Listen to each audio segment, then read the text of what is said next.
need it to be the time someone can down?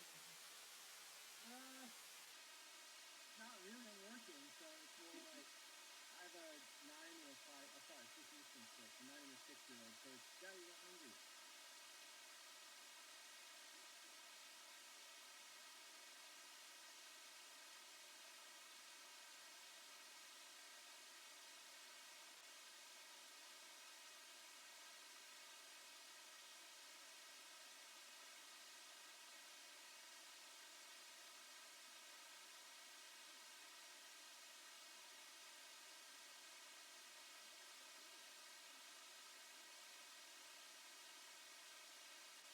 The School Finance Officers Association, and they were saying that 10 years of legislation passed in 1 year.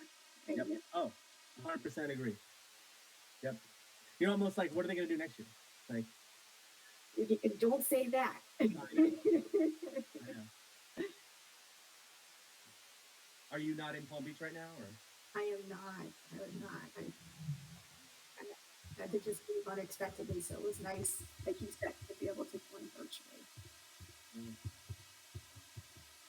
I know.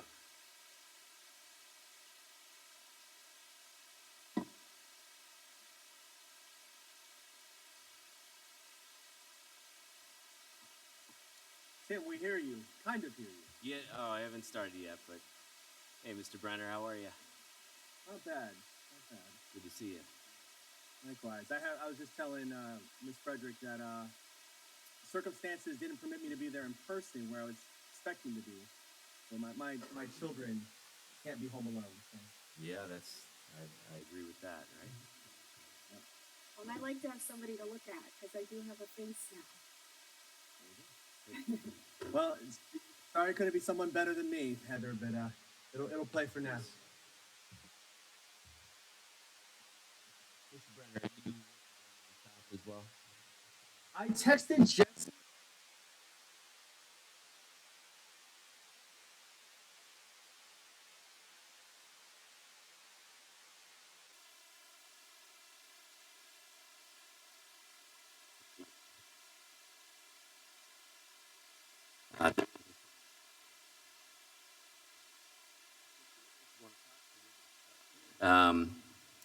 Welcome to session 2 of Coalition Bargaining for calendar year 2024. My name is Tim Kubrick. I'm Chief of Human Resources. We have some people online today, so I think we'll get started with introductions. If we can work our way around the table, we'll start with Mr. Katz. Thank you, Justin Katz, Executive Director, CTA. Gordon Longhofer, President, CTA. Pat Kalb, Staff Association. Nancy Bolton, Director, Risk and Benefits Management. Jermaine English, HR Manager, Labor Relations. Caitlin Shaw, Administrative Assistant, Labor Relations. Carol Session, School Police, PBA. And online. Joseph Brenner, SEIU, Director of Organizing and Bargaining. And Heather Frederick, Chief Financial Officer. All right. So Heather and Nancy have done a lot of work to prepare information for all of you today, and we'll work through that in the presentation. A few days ago, the updated claims data was shared with you, and that is part of the presentation today. So today we're going to have an update on our funding status, the FY24 budget, since there were some significant changes, and review some options to our plan for 2024. So I'll turn it over to Heather now to lead us through this part of the presentation. Okay, and thank you for allowing me to join virtually. I would much rather be there in person. This is my first virtual meeting in a while, and I'd much rather be able to be actually seeing your faces. Although, Mr. Brenner, yours is more than enough for me. All right, so Nancy is going to be advancing the slides for me. So Nancy, if you could go to the next slide. This is something that we've been presenting to you for over a year now. We're providing the information monthly as well, but the purpose is to just show what our medical claims are, what our prescription claims are, and there were hopes last year that we were going to start to see more of a reduction in our claims after that significant spike we had as a result of COVID. But unfortunately, when you look at 2023, the total average claims for the first 5 months of the year is $17 million, which is higher than all the previous years. So we are trying to be optimistic that the future months that we will start to see a decline, bring it back down closer to the 15 million. But unfortunately, we continue to see that claims are increasing. So next slide. We presented this slide as well in our previous meetings. We do have an independent actuary that reviews and assesses our health plan. When you have a self-insured plan, you are required to file state regulatory reports. So we utilize that actuary to assess our plan, review our plan, complete the reports to ensure that we meet all the state regulated mandates. The actuary, as we've reported in the past, this is a historic look back of the health of our health plan. You can see that the yellow bar there, the yellow line is our premium revenue, which also includes prescription rebates. The blue bar are medical claims, the orange is the pharmacy claims, and the gray are the administrative costs to administer the plan. The blue bar is the fund balance, the ending fund balance, and the green bar is the minimum fund balance that's required by state regulations. The minimum fund balance is 2 months of claims. Based on the actuary's projections in looking at calendar year 23, 24, and 25, without a significant increase in premiums, our premiums are just not sufficient to cover the cost of the plan. So not just you can't just look at the health claims, but it's the health claims, the prescription claims, as well as the cost to administer the plan. And with that spike, we saw a slight decrease in health claims in this past year. It was down 1.5%, but that does not offset that nearly 6.5% increase that we had during COVID. And you can see we were pretty steady that we didn't start to have the issue where the premiums were not sufficient until calendar year or plan year 2021, which really was during that COVID time period. So next slide. One thing that I can say is positive, and if you had time and were able to watch the board workshop on June 7th, our FY24 budget outlook is positive.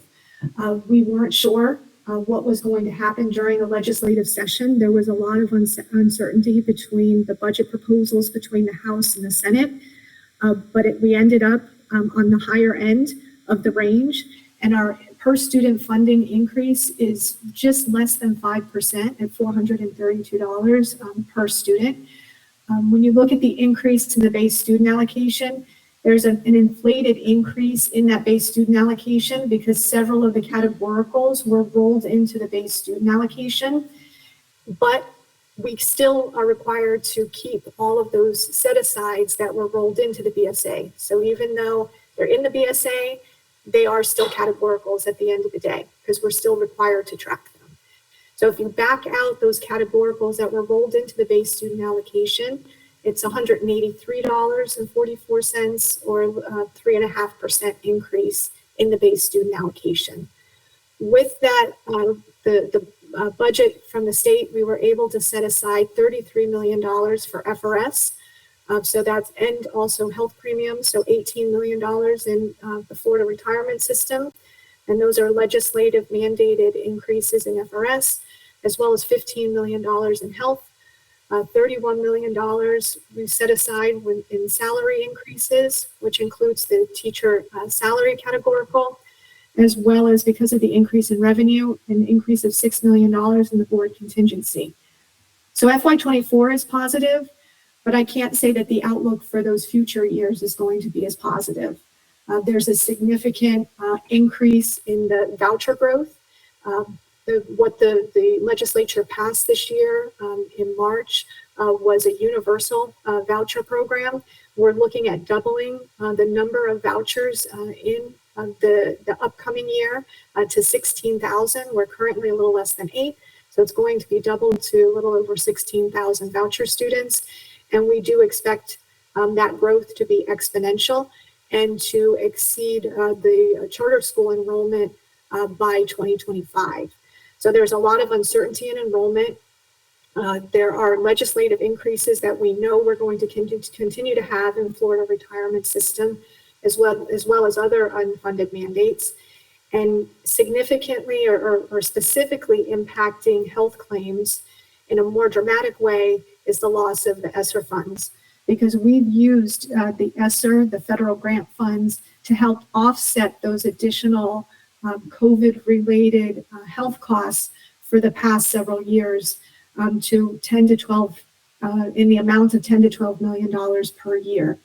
We requested from United Healthcare what the projection would be for the 23 plan year in terms of COVID eligible health claims. And what was provided, which I was estimating that we were going to have an additional $10 million in COVID eligible health claims in 2023, since we have those Esser funds available until June 30 or September 30th of 2024. And the estimated eligible Esser claims was at this time only $433,000, which is significantly less than the 10 to 12 million that we've been able to claim each previous year. It's not unexpected. If you think about it, because, going to the doctor, they don't really test you for COVID anymore. And so it's you can't tie any claims to COVID if it's something that's they're really not testing for. So next slide. So our recommendations for the health plan, the actuary, I had mentioned on the previous slide, is recommending an increase of $50 million in premiums over 2 years. The district, though, based on looking at our past experience, looking at how our claims have trended well below the national average pre-COVID, the district is recommending not going at the high end of the range at the $50 million, but recommending a $30 million increase. Because we have a positive financial outlook for FY24, the district wants to fund a full $15 million in fiscal year 24, and then phase in the employee increase over the next 2 plan years, so January 1st of 2024 and 2025. So if you go to the next slide, I try to chart it out because it is a little bit confusing when you're matching plan years and fiscal years together. So we have on the first part of the chart is the school district and have it broken out between the premium, which we would fund effective 7/1 of 2023. And then in looking at the employees, we would not see a premium increase until January 1st of 2024, and we would phase in the premium increase over 2 years. So the district would fund $15 million. The employees would fund $15 million, but we'd start on 7/1 of 2024 of funding $7.5 million. And then employees would not start funding the additional $7.5 million until January 1st of 2025. We do have also the option that only 40% of our employees right now are participating in the Health Rewards Program. That Health Rewards Program allows for a discount of your health benefits of $600 if you fully participate in the plan. And so if every single employee that is eligible within our health plan to participate with Health Rewards participated in the Health Rewards, that would shift the premium, that savings, that $600 savings from the employee to the school district. So you can see the line where I have the Health Rewards, it's showing a reduction of a total of $7.4 million for the year from the employees. If every single employee that's currently not participating participates, would shift from the employee to the district. So it doesn't go away, it's just the burden shifts from the employee to the district. The district does feel that's a very important investment because it's a way to identify illnesses earlier, treat them earlier, and help to reduce potential future claim costs. So the district believes that the Healthy Rewards program is part of the reason why our claims did trend lower pre-COVID, and we did see a drop in the participation in the Healthy Rewards subsequent to COVID. Next slide. And if once we take those premiums and we apply them to the plan, what would it look like in the plan? So we have plan year, going back plan year 2019 through 2022. We have a summary of the premiums as well as the total expenditures, which includes the claims as well as the administrative costs of the plan. We have the beginning fund balance and ending fund balance. So you can see the Esser adjustments. That's the third row down.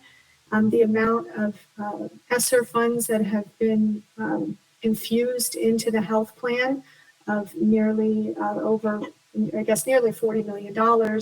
We were anticipating plan year 23 of having an additional infusion of 10 million, but based on the information from United Healthcare, that has been adjusted down to just 500,000. So if we take the premium adjustments of the school district fully funding in fiscal year 2024, a full $15 million, that would result in an increase in plan year 23, because that would be effective from July 1st through December 31st. We would infuse $7.5 million in the plan. So that's the increase from the 190.9 million in premiums to 198. That would be the 7.5 million. You can see that the employees would not be contributing any additional funds at that point. We'd have a loss in the plan of $19 million, but we still have enough sufficient fund balance to still be in compliance with the minimum requirements that are required by the state. When you move over to plan year 2024, we have the additional 7.5 million that the district would be investing in the plan, as well as the $7.5 million from the employees. You can see we would still have a shortfall, projected shortfall of 9.5 million, but we would still be in compliance with the minimum fund balance required by the state. In plan year 25, that's where we'd have the full amount of premium, so we'd be at $220 million.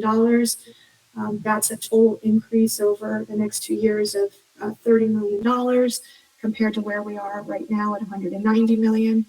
We'd still be projected to have a $7 million shortfall, but our ending fund balance would still be in compliance with state statute. We're using an increase in claims of 2.2%, which is much lower than what the actuary is recommending based on looking at their experience and national trends. So we are being we are looking specifically at trends within Palm Beach County, trying to take out the anomaly that we saw during COVID. And we also are keeping the prescription rebates steady. So there is the possibility that the prescription rebates may increase. So that's why we're giving the opportunity to phase in the increases. Okay, next slide.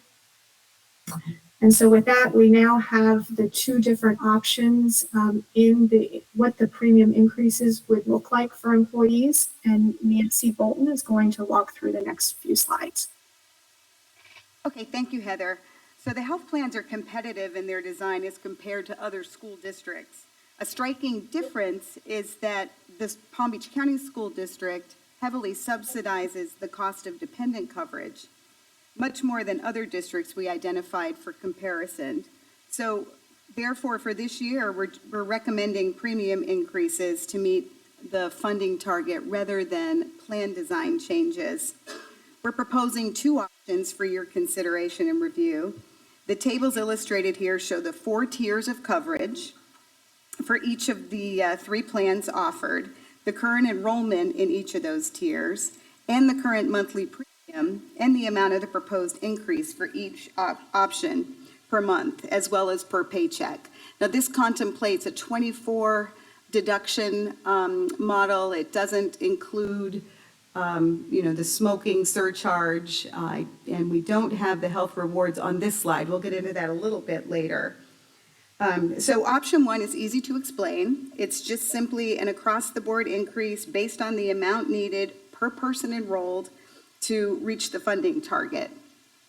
And so you can see in the little table there slightly to the left, the current premium, the increased premium per month, and then broken down to show just the increase per month and then per paycheck. So option 1 is just basically simple math to reach that amount needed. Option 2 includes a calculation that first adjusts the existing rates to reflect the true cost per tier, according to the plan actuary.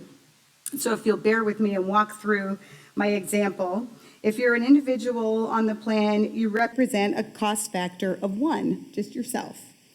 If you have 1 child covered, your child statistically costs the plan less than you do as an adult, or another adult would cost. So the actuary assigns a factor of 1.64 to that tier. But if you're an adult covering a spouse or a domestic partner, those adult dependents statistically and actually, as we look at our own plan design and our own plan cost more than a child, and typically their factor is then 2.14. And these cost factors factor in last year's 2022 calendar year costs. And so finally, if you're covering a full family, that actuarial equivalent cost factor is 2.87. So we applied these calculations first to our existing rates because our rates have been in place since plan year 2011. So we really wanted to look at what exactly those tiers of coverage are costing us. So when we applied those factors, we did gain some funding, about $13 million from our current funding model with existing rates, but it wasn't enough to meet the funding need. So after we applied the actuarial cost factors, we then added an across-the-board factor to meet the funding need. And so with option 2, increases would be a little more for employees covering a spouse or full family, and a little less for employees covering just themselves. And, 1 child would be a little less than an employee covering an adult. So even with the dependent tiers being slightly higher with this model, then with option 1, we're still very competitive as compared to our peers. So also on the box, as the box on the slide indicates, the employees that are not currently participating in health rewards who now choose to participate could have very little or even no impact depending on the tier of coverage with option 2. And so a little bit about health rewards, since it could, if we were able to increase our enrollment with health rewards, it would help employees facing a health insurance increase if they're not already participating. So you're familiar with these models. Just to recap, so full credit for a year equals a credit of $600 or $50 per month. And for partial credit, it's $25 a month. And so the district offers this program on an outcome basis, giving credit and targeting vital metrics that impact health, which of course helps the claims experience over time. And as Heather mentioned, we have seen that because we've trended lower than the trend that our actuary has projected year after year. And so just a reminder that the targets include healthy numbers for blood pressure, BMI, cholesterol, and fasting glucose. This year, we were able to bring biometric screening back on site. We were pleased to do that after the pandemic, and we saw a lot of participation in March. So we really are hoping to increase participation this year because the folks that are currently participating will see those credits next year. And so, for your membership, a good reminder that full credit, everything has to be done by August 31st. There's still time, but people should be thinking about getting that stick in their finger and getting those numbers. And so just to kind of show, again, the numbers, $600 a year, $50 a month, $25 a paycheck. In plan year 2022, though, only 40% of our employees participated. 6,770 employees fully participated in the health rewards program, and 1,073 partially participated, out of a total of 19,500 participants enrolled. That's not just your membership, that's all of our employees. The district paid $4.1 million toward health rewards in plan year 2022. If all enrolled employees fully participated in health rewards, $7.4 million in premiums would shift from the employees to the district, offsetting the increase in the employee premium by, the $1,250 per pay period for 1,073 and $25 per pay period for the 11,720. Those are projections. Sorry, Justin, did you? Of course. I'm sorry, I didn't see that. That's okay. One, I do appreciate the detailed presentation. The question is relative to the health rewards. Correct me if I'm misunderstanding this. The district is already obligated to fund that fully if 100% of employees were to participate. So the hypothetical additional $7.4 million in funding is statistically a fact, but it's not a new investment by the district. It's an existing contractual obligation if everyone were to participate. That's correct. That's correct. But we thought it was important to point out, because when we were trying to factor the increase that was necessary to meet the target, we talked about the fact that with increased participation, it would be on the district, as negotiated, as obligated, as contracted, to pay that additional cost. And so we're highlighting the fact that we're aware of that, and we encourage that increased participation. Heather, did you have any footnotes to that, or Tim? And basically that employees do have the ability to get into health rewards and just limit the impact of these increases, right? Is that what we're sharing? Correct. Correct. Understood. I just wanted to clarify for myself and for any members that while that might be an increase in the necessary funds if enrollment were to go up, it's not a commitment to spend additional funds. It's compliance with a previously negotiated contract condition. Correct. Correct. We're not proposing that there would be any cost sharing or anything additional on your end. We're just highlighting that the district is committed financially to this program. Okay, and just illustrating this a little bit further, there are just under 9,000 employees in the employee-only employee plus children tiers of coverage for each plan that are not receiving the health reward credit. If they would participate this year and fully complete the program by the 8/31 deadline, they would significantly reduce or even eliminate their proposed increase if we chose option 2, as previously discussed. So just looking at this slide, option 2, as we discussed, if you look at the health rewards on the right there, illustrated as HR, it really could make a difference for those employee only and employee plus child tier of coverage. And it also has the opportunity to reduce the impact to nothing in the individual only tiers of coverage, and just a little bit, slightly even less than current for the employee plus one. So I've mentioned other school districts, peer school districts that we looked at. Summarizing a few of our peers, even with the recommended increases proposed in option 2, we would still be very competitive as compared to the other districts, especially in the dependent tiers of coverage. Please note that in viewing these comparisons, not all districts offer the same host of benefits.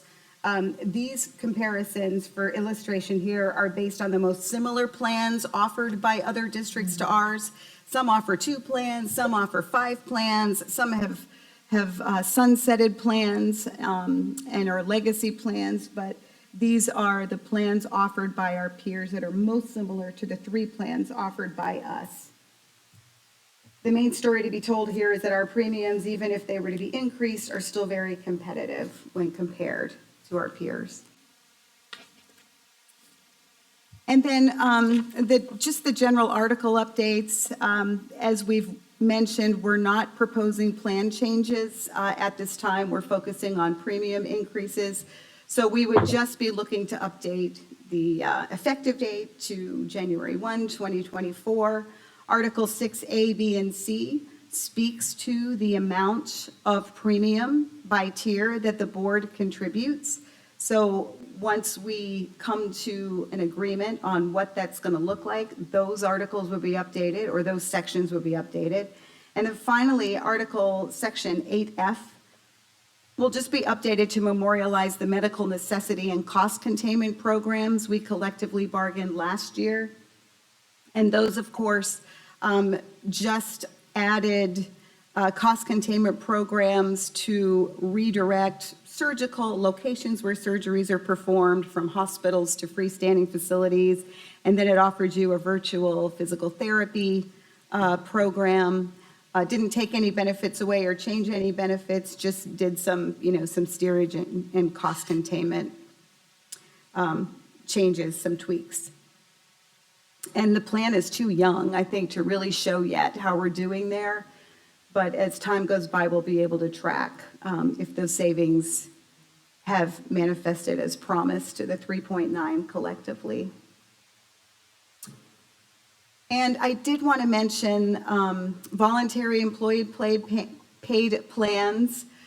The voluntary paid plans, including dental and vision, are required by contract to be offered, but are not part of the self-insured health plan.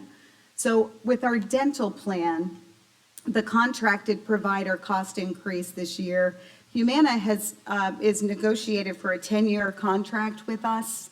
The next 2 years, they're up for a 2-year renewal, and there is a 5% escalation clause in the contract that allows them to increase premiums 5%. Now, it's not much. It's like $1.50 per month for individual and up to maybe $4 for full family. So it's not a huge amount, 5%. But we were able to negotiate them to leave. The claims history isn't good. The claims are trending over 100% of premiums. And of course, these folks want to make money on this. They're for profit, of course. But we were able to negotiate the 5% increase for 2024 to apply fully 2024 and 2025, instead of them taking their opportunity to escalate 5% each year. So because of the claims experience, I think that we came out ahead with that. We've been fighting with them for a couple of months on it, and I just received an email from them yesterday confirming that they would hold that flat, but we wanted to make sure that we touched on it. And Sure. with that, Tim? So our next step. So, after we've had a decade of no premium increases, we're trying our best to minimize the impact that this will have on our employees and still really be competitive. As you can see in our districts to our north and south and some others with similar plans, we are still competitive. We're still lower than them after any proposed increase that we might have. But, the rising costs, it's unavoidable going forward. So rather than just making increases, we do have the option 1 or 2 that we can discuss today and go through. And also, the funding for FY24 the district fully funding the first half of FY '24 and then phasing it in over the next 2 years is what we're recommending. So I think at this point, I'd like to open it up for some discussion, see what we think, and go from there. I have a couple questions, and then if we're able to break for a caucus with the respective units. So I already kind of inquired about the health rewards investment. I noticed on one of the slides, it indicated that in plan year 22, that the program actually produced a $10 million surplus. Is that what I saw? Are you talking about health rewards? Yeah, no, that was a result of, if you go back to that slide, because of the infusion of the Esser Funds. The Esser Funds in 21 was a reflective of really 2020. And then in 2022, we had Esser Funds were for 2021 and 2022, because we weren't sure if those claims were initially going to be approved. And so there was kind of a delay as to when we requested them. So in 2022 plan year, those adjustments was multiple years of a cash infusion as to why it appears that there was an increase. But you really have to take part of the funds that were in that adjustment and apply them to 2021. Is there any way for us to see a revised version of this that shows like the actual distribution? I understand for, accounting purposes. Well, just take them out. I mean, you just take out the 12 million, the 33 million. I mean, you would just take those out for the actual premiums versus the expenditures. Okay. That's why I broke it out, so that you could see the premiums versus the rebates versus the cash infusions into the plan. Okay. A second question we had was, both of your proposals incorporate the idea of a deal with 2 years of information. We historically, whether it's raises or healthcare deals, have only contemplated 1-year deals. I know everyone on each side, depending on the issue, would like to see a multi-year deal in one way or another. But as far as healthcare goes, are you able to produce a version of this that only discusses fiscal year or plan year 24 versus bundling them together? So that's one thing that we're certainly looking at, because we're just not used to signing 2-year money deals, whether that's raises for employees or agreements for healthcare related matters like this. You mentioned $13 million kind of was realized or discovered that hadn't been anticipated at some point. Is there any more information on where that 13 million in its specific year came from? No, it was in 2023, in plan year 2023, because if you look at the last 3 years, we've been able to charge $10 to $12 million per year to the Esser Funds related to COVID. So I was planning that it also in plan year 2023, we would have a $10 to $12 million charge to those Esser federal funds. We received the update today from United Healthcare on what the anticipated COVID eligible claims are in plan year 23. And right now, currently, it's only $433,000. So it's much lower than what I anticipated that it was going to be. So in plan year 23, I had to take out that there was going to be $10 million in health claims charged to Esser, because there are not going to be $10 million of eligible COVID claims that we can charge to those Esser funds. Even though we have the Esser funds, we can only charge what is actually coded and eligible as a COVID related claim. And right now it does not appear that's going to materialize. Okay. So that's why I adjusted the estimate, because if you go back and look at previous presentations for plan year 23 projections and even into 2024, we had estimates of how much we thought we were going to be able to reimburse from the Esser funds, and the 500,000 is considerably less than what was initially projected, because we now have actual numbers. Okay, and then let me know if this makes sense or I'm being accurate. Your request is 30 million over multiple years. What would be the portion of that that only applied to fiscal year 24? The total, not contemplating any sort of cost sharing or anything, but what is the specific dollar value that the district says is necessary for 24?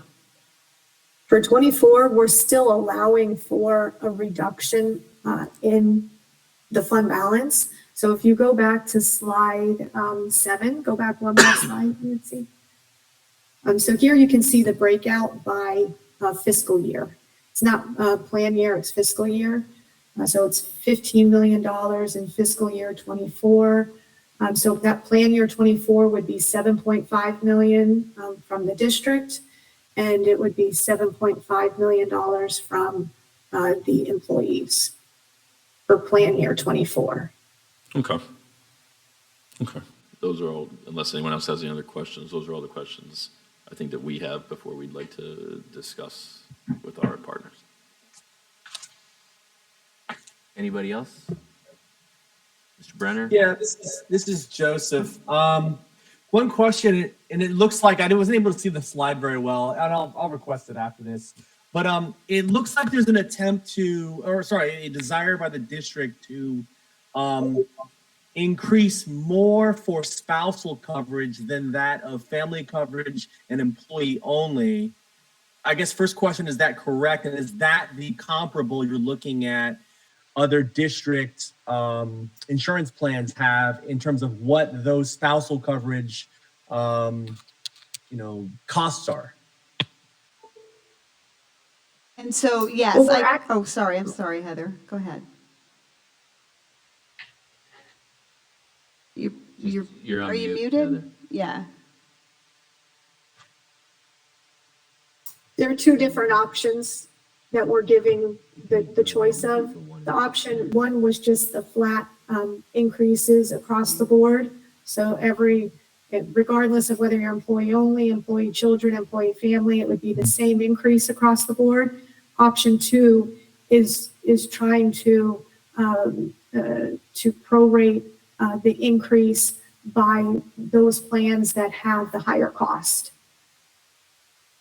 So there's two different options. The district doesn't, we had a preference, thinking that option 2 puts the increase where it truly is related, but we're giving the option to the groups to decide which one we prefer. Gotcha.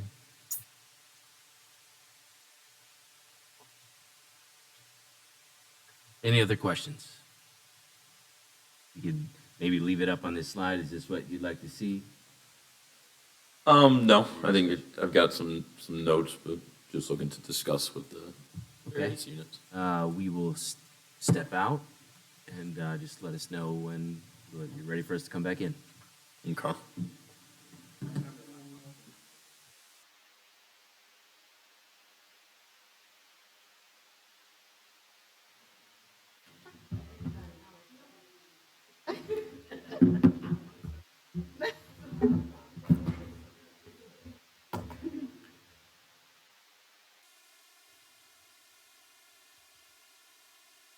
Give Heather a second to jump back on. I just texted her.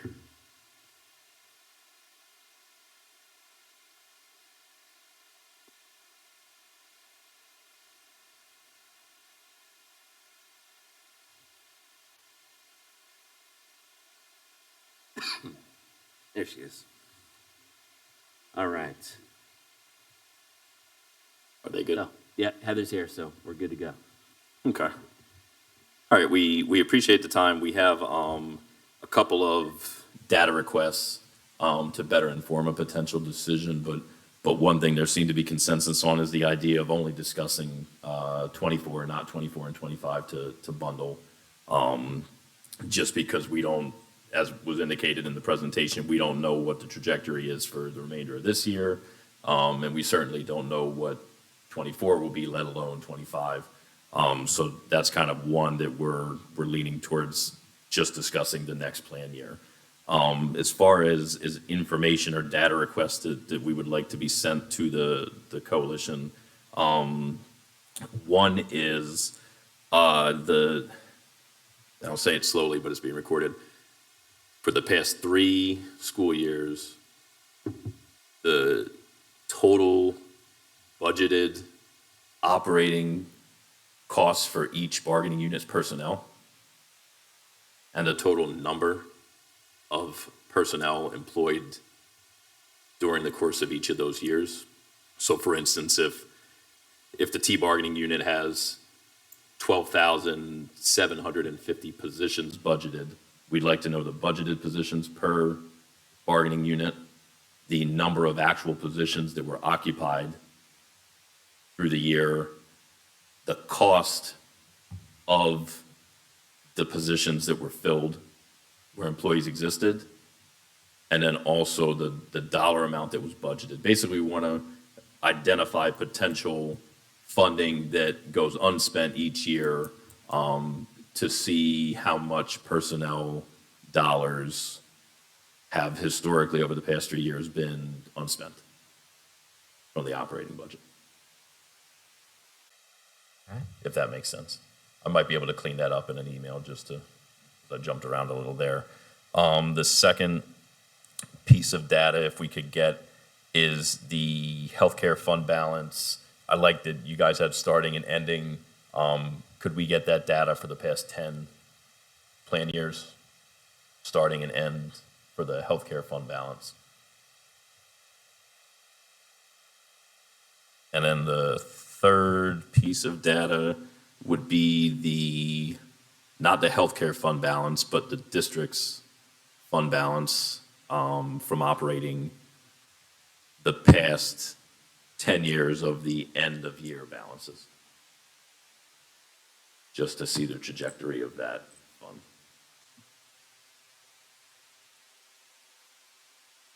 And I think that's it as far as data requests go at this time. Okay. Heather, any questions or clarification needed on those requests? I'll wait to get the email on the positions to make sure I understand what's being requested. Anything else? I think that's it as far as more information to better educate ourselves. Okay. So we have our next meeting scheduled for sometime in July. I think we do. I haven't. July 18th. So that's already scheduled out. Hopefully by then we will provide whatever data we can get and, as soon as possible. And then hopefully by that meeting, we could try to wrap things up so that we can inform employees of what we expect in plan year 2024. So we look forward to getting back together on that date in July. I do have one more question. You might not be able to answer it now. Per the wellness rewards allocation in the district budget, whether you're able to answer that now or not, but the district, if 100% of employees were to participate, is obligated to fund those rebates. Does the district in the annual budget allocate funds equal to 100% of employees for the potential of that outcome, or do they allocate 50% and play it by ear if 55% were to participate? Like, how does that look in the budget for that particular potential expense for the district? Is a question. There is not a separate line item for the healthy rewards. It's built into the district's average health benefit charge of $7,600 per budgeted position.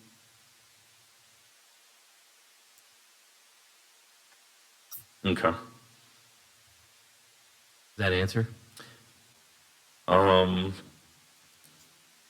Kind of. So you're saying that it's it's factored in hypothetically for all FTE as a component of the total per FTE healthcare budget allocation? Correct. Because, I mean, not every employee participates in the health program. You know, so we look at what the district's projected premium is, that's allocated amongst all budgeted positions.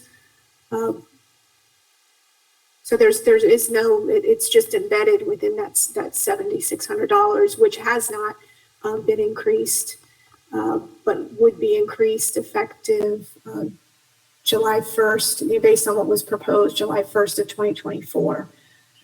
Even though the district is proposing to do a cash infusion of the 7.5 million as of 7/1, we would not actually be adjusting the district's premiums until January 1st. We're proposing just putting in an additional $7.5 million of revenue into the plan, and then adjusting that $7,600 effective January 1st of 2024. Okay. Thank you. I think that might be all. All right. Well, we will work on getting this information to you. If you want to maybe put that in an email just to make sure that it's very clear. I took some notes, but I'll make sure that we get that to you as soon as possible and well before our next session in July. Okay. We appreciate that. No problem. Mr. Brenner, anything else? Nothing this time. Thank you. Okay, great. All right. Well, thank you, everybody, for joining us today, and see you soon. Thanks, Thank everyone. you.